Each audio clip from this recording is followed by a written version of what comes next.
दोस्तों यूपी में बीईओ की भर्ती को लेकर हमने आपको पिछले वीडियो में बताया था, सारी जानकारी दी थी।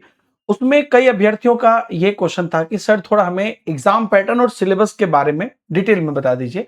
तो इस वीडियो में हम लोग जानेंगे कि यूपी बीईओ की जो भर्ती आ रही है, इसके अंतर्गत एग्जाम पैटर्न कैसा होता है और उसके अंतर्गत क्या-क्या चीजें आपको सिलेबस में ध्यान रखनी होती है।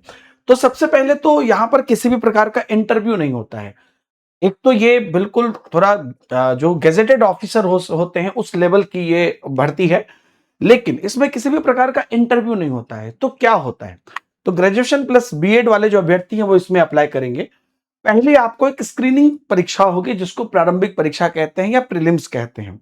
इस परीक्षा में सभी अभ्यर्थी बैठेंगे और एक ये स्क्रीनिंग है, ना इसका मार्क्स आगे जुड़ता है और ना ही मतलब इनके अंक जो है मेरिट में नहीं जुड़ते। ये बस एक तरह से छटनी के लिए होता है।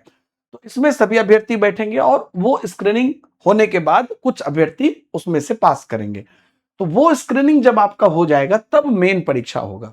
यही मुख्य परीक्षा है और ये जो मुख्य परीक्षा है इसी के आधार पर मेरिट भी बनता है। तो अब इस मुख्य परीक्षा में कुछ हजार अभ्यर्थी चयनित होंगे, जो चयन का एकमात्र आधार होगा। अब इसी में डॉक्यूमेंट वेरिफिकेशन होके जो इनके अप्रोक्स 360 भर्ती है, वो 360 अभ्यर्थी ये ऊपर से निकाल लेंगे। मान लीजिए कोई डॉक्यूमेंट वेरिफिकेशन में गड़बड़ा गया तो उसको हटा के जो उसके बाद वाला स्टूडेंट रहेगा उनको पोजीशन मिल जाएगा। तो यहां पर सबसे जो 100% है वो आपका मेंस पर ही है। तो क्या स्क्रीनिंग जो है आपका प्रारंभिक परीक्षा वो इंपॉर्टेंट नहीं है? वो अगर आप करेंगे नहीं तो अगले लेवल पर आप जा ही नहीं पाएंगे। तो वो भी इंपॉर्टेंट है, लेकिन जो मेरिट बनेगी वो आपका मुख्य परीक्षा के आधार पर ही बनेगी। तो अगर आप देखेंगे जो प्रीलिम्स है वो केवल छटनी के लिए है। उसमें आपको एमसीक्यूज क्वेश्चन रहेंगे, 300 अंक का रहेगा आपको, जनरल स्टडीज का बेसिक आपको क्वेश्चन रहेगा। ठीक है।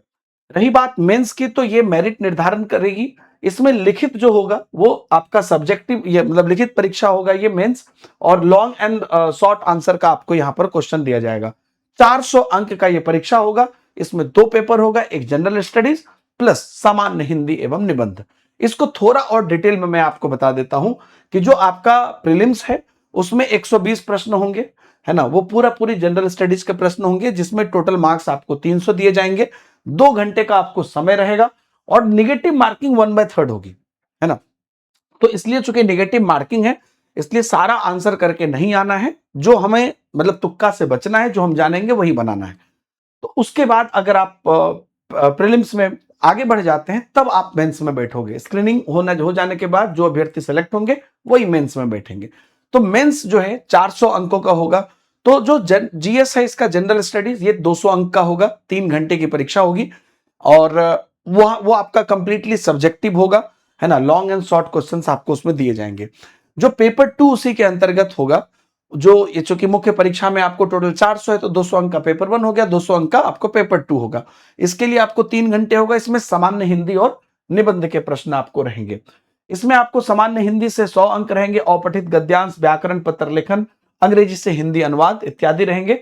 निबंध आपको 100 अंक का रहेगा जिसमें 700 शब्दों के 2 निबंध होंगे। साहित्य, संस्कृति, योजना, विज्ञान, पर्यावरण, कृषि इत्यादि पर आपको बेस्ड वो रहेगा।